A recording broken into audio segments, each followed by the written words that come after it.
Hold on, let me look. All right, we're not muted. Yeah, very important.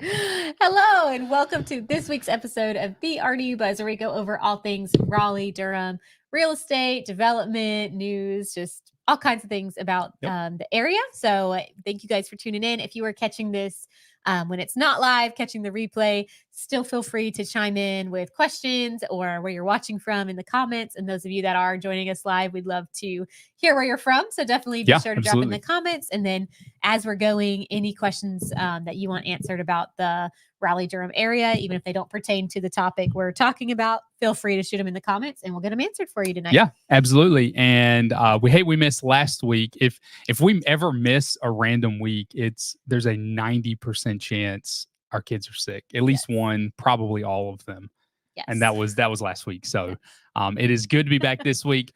Just a little housekeeping before we do get started. I think the way we will do these once baby shows up is we'll probably pre-record these and then just release them at the regular time that we've been doing these in the past. Just for a season.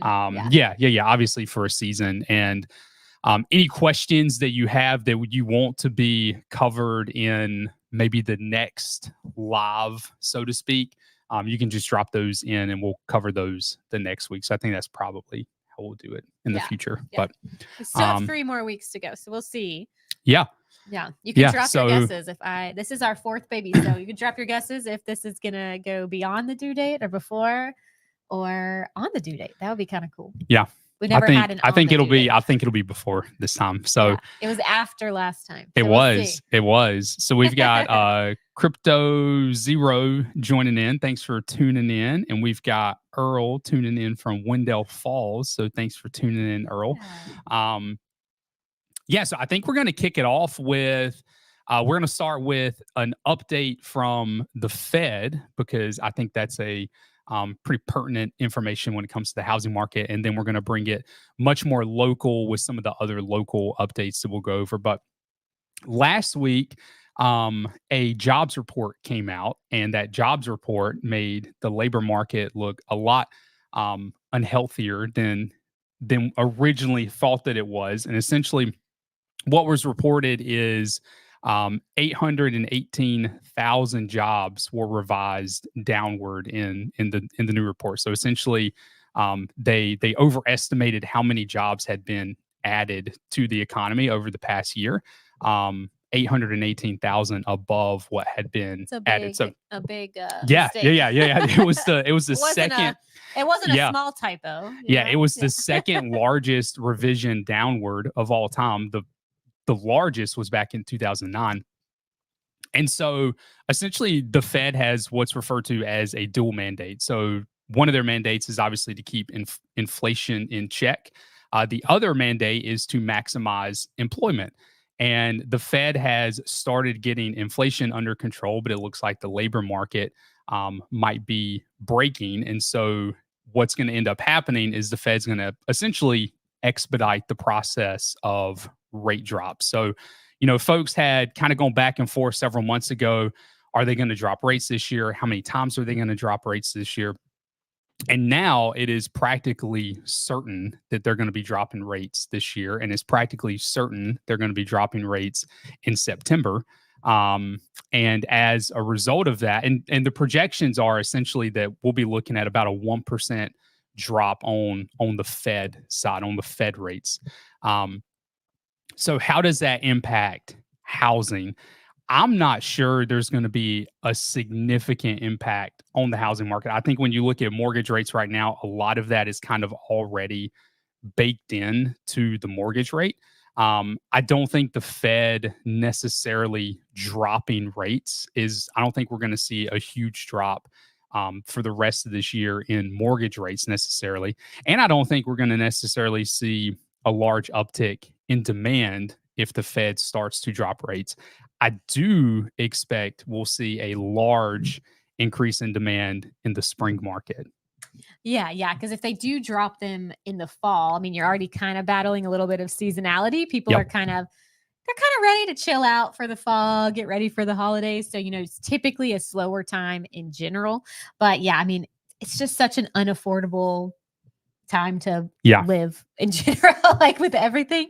But just dropping the rate by like 0.2 of a point, 0.3 of a point, it just doesn't make it affordable enough. Yeah. So I think you're going to have to wait until that demand in the spring kind of picks up, just because people are always going to have to move, right? Like, it's like either moving for a job or their family's expanding, or, just all different reasons that kind of force you into it. But I think those people might just decide to wait until the spring when things are a little more calmed down and they don't have as much going on in their personal lives with the holidays and everything. Yeah, absolutely. I was going to try to share a I don't know if okay, yeah, it's up on the screen now. So these are mortgage rate projections. This came from an organization called Keeping Current Matters. It's a real estate organization that puts out some news updates. And it's actually really fascinating. So these were as of 2 days ago, August 27th, 2024. And it shows the different organizations that track mortgage rates and kind of where the expectation is that will be as we go. And the interesting one on here is Wells Fargo. Wells Fargo has us at 5.95% in Q2 of 2025. If that becomes reality, and obviously they're kind of an outlier because you look at everyone else, the next closest Fannie Mae at 6.1. I think once you get to 5%, even at 5.95, which is basically 6%, it's kind of like the Walmart effect, where it's like $1.99. Yeah, something is $5.99 or something is $6. Like people are going to grab the $5.99 one because and it is cheaper, but it's only a cent cheaper. And so I think once we get into the fives, even if it's the high fives, I think you're going to be in a completely different real estate market than we're in right now, which is a really slow market. I think you're going to be in a completely different market. Yeah, that'll incentivize a lot of people to jump back in that affordability wise couldn't do it in the sixes. So we'll see what happens with that. It'll be very interesting to watch. I feel like about this time last year they were saying how the rates are going to drop so much by Q2 in 2024, and they didn't really drop at all. So we're just now in Q3 starting to see these drops, and they're not. I mean, I don't want to call them insignificant, but they're not like, it's not like we've dropped like a full point this year or anything. So we'll see what happens. Yeah. And so, well, I mean, it was I think we were mid sevens. I guess we were. Yeah. We have dropped a point. We have dropped a point. Finally. Yeah. But in general, and I think it's important too, Wells Fargo is the outlier here. If you look at the majority of these organizations, they're not projecting us getting into the fives until Q4 of 2025. And even Wells Fargo, has us in the upper fives in Q2, and then they don't have a significant change. They have a little bit of a dip until we get to Q4. But yeah, I do think, and I'll kind of wrap it up with this, but I think right now, my advice to buyers, if you can stomach the current rate and you can get the house that you want or the house that you need at the current rate, I would do it before the market gets crazy again. Yeah, for sure. I mean, holding off until the spring to try to save, on a 0.25% or something. At the end of the day, that affordability might not be there because we could be back into a bidding war situation where you're having to bid, over the asking price, and then the payment becomes the same. So there's definitely, if you can afford the rate at today's, obviously don't do it if you can't make the payment. Yeah, that's the most important thing. You got to do what you can afford, but holding off just for a small rate drop is probably not the best, because right now it's actually slowed down enough. It's not a terrible time to buy. Each town is a little bit different. If you can stomach the rate, get the house that you want. There's a better chance you're going to be able to negotiate the purchase price, or try to get some closing cost incentive in there to help you buy down the interest rate a little bit. So, you do have a little bit of the upper hand right now, which is nice. I think the one unknown about how competitive the market will be once rates do get into the fives is how much seller demand, or I should say how much seller inventory is unlocked by low rates as well. So if there's a flood of homes that hit the market because there's all these sellers who have been rate locked, so to speak, they've got a low mortgage rate and they haven't wanted to sell because they don't want to give that mortgage rate up. If the market's flooded by those sellers, that you could be in a market where the competition is a little bit less than what the expectation is because there's just enough homes to go around for everybody. Yeah, so that's kind of for the sure. unknown piece. But I think each market will kind of differ. When I say each market, like when you look at the housing market nationally as a whole, I think probably each local market will kind of differ in how they handle that and what that ends up looking like. But yeah, anyway, really big news from the Fed. Rate drop coming in September. I think overall that's really positive news. Yeah, I think it's good news for buyers and sellers too. Yeah, I So agree. I think it's a good thing. It's Yeah. a good thing. Yeah. And we also have Sarah joining from Mebane. Her Yeah. vet is an early delivery. Thank you, Sarah. I Yeah. will take it. Not too early. We're not quite ready yet, but Yeah. but I think I mean, we're my back ready. would be We're as happy. ready as we can. Like, Yeah. there's nothing. There's nothing else to be Well, we ready have for. no clothes pulled down from the attic yet. So I We'll keep be reminding fine. Zach, bring the clothes We'll be down. fine. Bring the clothes down. Yeah. And then we got Next Level joining in from Raleigh. So thanks for tuning in, Next Yes. Level. All right, moving off of the national headlines, I guess, with the Fed, we will move to some local news, and that is we'll kick it off with the Durham School of the Arts is moving. Yeah, which is crazy. So if you're a Durham local, or if you just spent much time in downtown Durham, you've probably noticed when you're close to the side of downtown where Brightleaf Square is, there's an old historic looking building there at the front that says Durham High. So Durham High School was one of the first schools in Durham, and it has been in that same location since 1922, which is really Cindy's cool. grandmother went to that school as was it a high school? Yeah, it was a high school. Yeah. Now, I don't know if it included, I feel like back Which in the is day, so cool. That's middle so and high school cool. was That's a kinda really neat combined, thing. but yeah, it is really cool. And yeah, she graduated from there, but it's been there for over 100 years. And it turned into DSA, which is a art school. I don't know exactly the year. I want to say it was in the 80s. So it's a magnet school. It's been there just for a really long time. And the building is just obviously this is the building. Yeah, this is the front. They've done some renovations over the last few years, but it's hard to renovate a building that is an active school. You can't exactly tell the kids that they can't show up there, and there's not enough land there to put them all in a trailer or something while it's getting renovated. There's just no space because downtown is built around it. And so literally built. All right. If you've driven past, it's literally around it. Exactly. So it's always been a little bit of a struggle with car line traffic. Yeah. I think it's worth it because it's a cool spot, but in general, there's some stuff about the building, asbestos related and things that just aren't safe for the student body. And so to renovate it, and everything just becomes more expensive than just starting over. Yeah. And so they have decided to move DSA to another location. Yeah, they have some land quite a while ago, actually. Yeah. It's going to be completed 2026, I think is what I'd say. Yes, I think 2026 school year, but I think they're going to start building next year. We'll see. That still seems a little fast. I feel like they built the new Northern High School, and it took longer than that. Yeah, so this map isn't very clear if you don't know what you're looking at. But essentially, if you come off of Interstate 85 onto Guest Road, you have this is where the Costco is. So if you're familiar in Durham where the Costco is, that's essentially the shopping development down here. And then and the Bojangles is over here. You would turn kind of by the Bojangles there off Guest Road. So it's so about 3 miles from the current campus, but not, right now it's cool because the kids can walk to the little restaurants downtown and whatnot. This is not going to have that walkability. The concept art looks really good though. It looks really cool. It looks really neat. They're trying to make it feel more like a college setting where it's got, the building has a central courtyard and stuff. So I think it'll be really cool.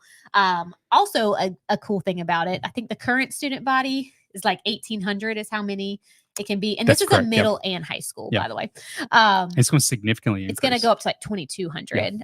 So they can really bring in a lot more kids, which I think is cool because this is the only public art school in Durham. So I think it's really cool. So you people kind of have a major when you get into the high school. I think you try everything out, and then you could be music related or, more physical art, drawing, of theater. They have all these different things. So it'll be cool to see what happens, but definitely been met with some protest. It's been there for a long time. It feels weird that it won't be there anymore, but and obviously this has been in the talks for a while, but it was just voted on by the Durham School Board. I think it passed unanimously. Yes, this week. Yeah, this week. So, but yeah, it's there is obviously an element of it that's sad because it's such a historic building, but it's also exciting that, that school is so successful to be able to invest into something like this. Yeah. Because this is not a cheap investment. Right down here, $240 million campus. Like that's a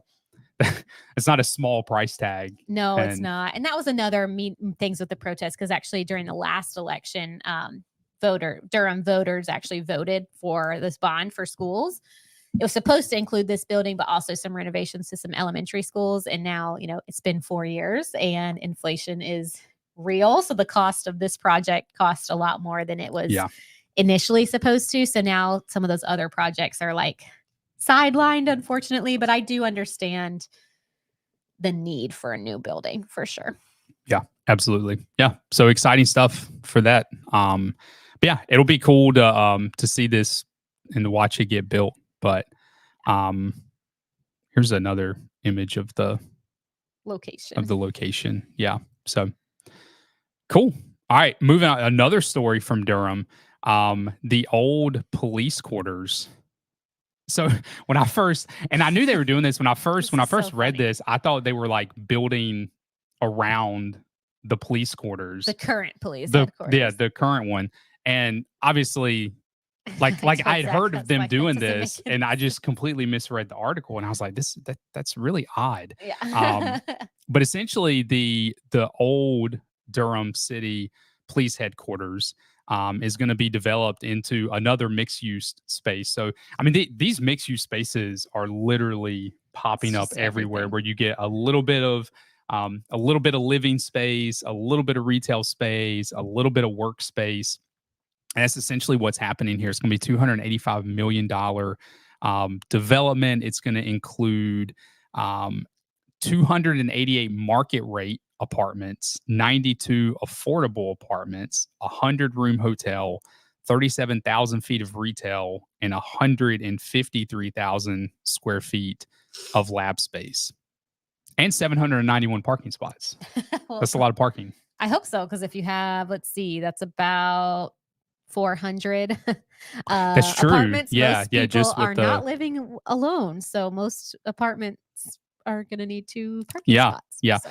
And to put this in perspective of where this is going to be, so down here you've got the Carolina Theater, so it's going to be right there, pretty much in walking distance. And you got the DPAC over on this side. So really and close the Durham, to, it's really Durham close Bulls to Stadium. Durham Bulls. Yeah. Yeah, so that'll be really cool. I think that's great. That building is actually kind of an eyesore, so I'm glad that it is. No, just because it's vacant. I know they're like redeveloping it, but cool. This looks really nice. Yeah. Yeah, it looks very like futuristic. Yeah, it does, but in kind of in a good way. I feel like I'm kind of tired of the industrial look, and I know I'm not saying this isn't like. I like the glass, I guess, better than the concrete siding that we've been getting with a lot of like the luxury apartments. They all kind of look the same. So I'm glad this doesn't have that same aesthetic. Yeah. No, I agree. And it's nice. This is the third live that we've done where we've had a good amount of Durham news. Yeah. Lots happening in Durham this year. Year. which is exciting because sometimes there's just not a lot of stuff happening in the Durham area in terms of these kinds of developments. We've talked about the Parks bond that's being proposed, this development, the exciting stuff with Durham School of the Arts. Like it's exciting to see that kind of stuff happening in Durham, because we see a lot of that in Raleigh, but we don't always see it on the Durham side of things. Yeah, for sure. Yeah. Speaking of parks, so I had talked about a park, goodness, I don't even know, several months ago. Gosh, I feel like it was in like January or something. It might have been, is like probably 6 months ago. So there is I'll pull up the image from the city of Raleigh. Well, maybe not. So there is essentially a parking pad off of Capitol Boulevard. So if you're driving down Capitol Boulevard and you're familiar with the Raleigh area, right around where Capitol intersects with Peace Street, so right before you get to like the heart of downtown, there's like this little, I say little, it's basically a 14-acre like parking lot. Is what it looks like off to the side, concrete. That is going to become the Smoky Hollow Park, which actually looks really cool. Like the concept art for this looks really cool. I don't know why that was. There we go. So Yeah, it was. It was. So I'll scroll up here. So this is the concept art for what it's going to become. I need to find a before picture because it's actually really impressive. But the news, so we've talked about this before. Obviously, this was on a parks bond. I think it was passed in Raleigh in I think a while ago. 2022, I believe. I might be So older than this that. has been in the works for a while. Yeah. But the big news is they just received I want to get the number right, $8.7 million grant from the National Park Service for this particular park to help restore. There's a creek that runs through this this park, and they're gonna runs under the ground now. I'm still a little bit confused of like this waterway, but no, I think some of it runs. it? I think some of it runs underground, like essentially under the city. But I think this part that cuts through here doesn't, because they're going to turn like the park's going to become essentially like a 14-acre. It's going to have like a meadow basically that kind of has greenway trails around. It'll be like really the nice. river. It'll feel like I mean, it's not centrally located in downtown, but I feel like obviously a very, very, very miniature version of like a central park where it's like you got a lot of buildings with downtown. So this will be nice to break it up a little bit and have that green space. Yeah. And I think that's what they're going for, is that kind of like Central Park vibe almost. Okay, here's what it looks like now. Yeah, here's what it looks like now. I keep hitting the smaller one. There we go. Yeah. So this is what's becoming a 14-acre park. I mean, it's literally just a parking lot, and it's going to become essentially like a really beautiful meadow that follows a creek line. So I don't know. I think that's really cool. Who wouldn't prefer that? Honestly? Yeah. So, and I think this is great. And it looks like mostly an abandoned parking lot too. Like I don't think it's like going to hurt anybody that there's not parking here. And I think it's really cool that they got funding from the National Park Service to help with this. And I do think there's going to be an element as you're driving down Capitol Boulevard, because that drive down Capitol Boulevard into the city of Raleigh is not the most attractive drive whatsoever. It's very warehousey and like it's just a lot of concrete. And so to have this literally, and this spot's literally pretty much right before you get into the heart of downtown. So to have this green space right there, right before you get into downtown, it's really going to make the area beautiful. Yeah. I think this will be really exciting to see, and just such a good use of that space. So it will be. Hopefully, it'll break ground this year or next year. That would be nice. Yeah. So Earl asked, will there be growth in townhomes in 2025 in Fuquay? That's a good question. So Fuquay is one of the leaders of new construction in our region. As to whether there'll be growth on the townhome side, I don't know. I mean that's a great question. I mean, I don't know for sure. Like I can't think of a specific community, but just in general, like a lot of these new neighborhoods, the city councils, when they decide to give the green light for these, a lot of times they say, but it has to have a certain amount of townhomes, or like, just trying to fit more people into a smaller space. But I'm trying to think of a community in Fuquay right now. I don't know if it's new construction that has townhomes. Does Serenity have No townhomes? Yeah. Mm-mm. So and I can't think I mean, of one. Fuquay is more rural, so in that sense, not so much. But I bet more neighborhoods will pop up that some townhomes will come in. But yeah, I can't think of a specific neighborhood off the top of my head. No, I'll do some research on that this week, Earl. But yeah, you will see new construction. You'll see a lot of it in Fuquay. you'll continue to see a lot of it, but I don't know the answer to the townhome. Now, Clayton's a different story. I can think of developments where townhomes are prevalent and being built in Clayton. Yeah. I off the top of my head can't think of a single one. Yeah. In The Fuquay. good thing with Fuquay is some of them on the Harnett County side, at I'm least. sure there are though. Are the same price as a new construction townhome when you're in like Raleigh. That's true. So if you're That is going true. the townhome route just for financial reasons, you could maybe afford a single family if you're on the Harnett County side of Fuquay, if you're just comparing it, but some people just like townhome living, and I don't blame them because there's no yard maintenance and there's no exterior maintenance. That's really nice. Yep. So it definitely has a lot of pros. Yeah, it does. It does. Perfect. Well, moving on to our next topic. So there was a study that came out by Wallet Hub. I feel like Wallet Hub is an organization that just continuously releases like these types of studies. Yeah, I don't. It's really interesting. Really know why? Because isn't it like a credit card organization? I don't know, to be honest. I'm not really sure, but they put out all these interesting studies. Yeah. But they put out a study, best real estate markets in 2024. And we'll get to the methodology here in a second as far as how they're determining these. But it was actually pretty impressive because Cary is the third best real estate market in the country, according to Wallet Hub for 2024. And Durham is number 5 on the list as the top real estate market in 2024. That's cool. Yeah. And it says they have the rank, affordability and economic environment.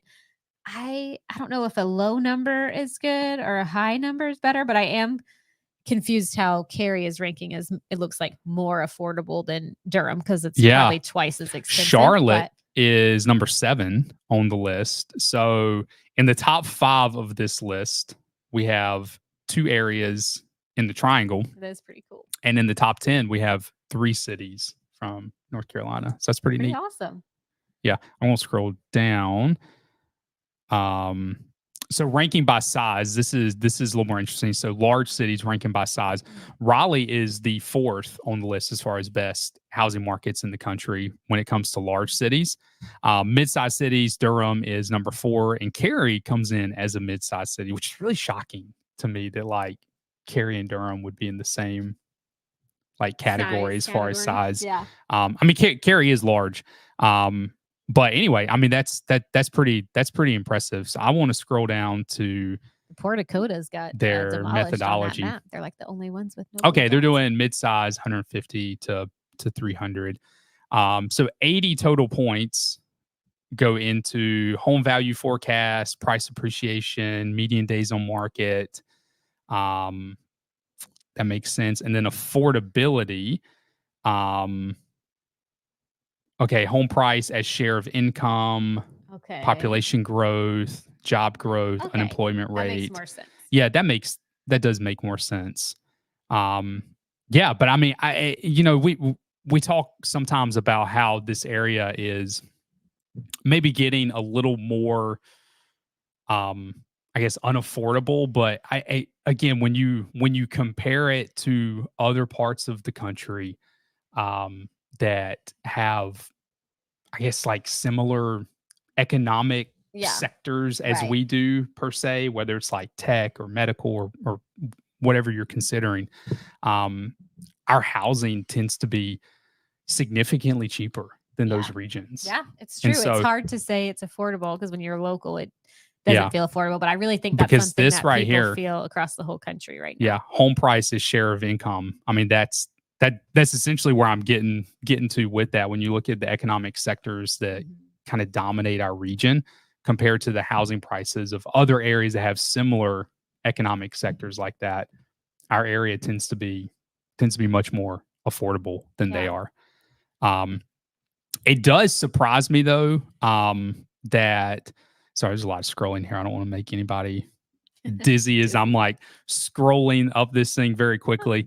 It kind of does shock me a little bit that Durham is ahead of Raleigh, but some of that could be factored in. I know we looked at a study that looked at the counties with the highest income in the states and highest income paying jobs. Yeah. Counties in North Carolina with the highest paying jobs. Yeah. I don't know why I was struggling to get that out. Yeah. That wasn't Not like that the residents. yeah, that made wasn't like a much, but- challenging thing to say.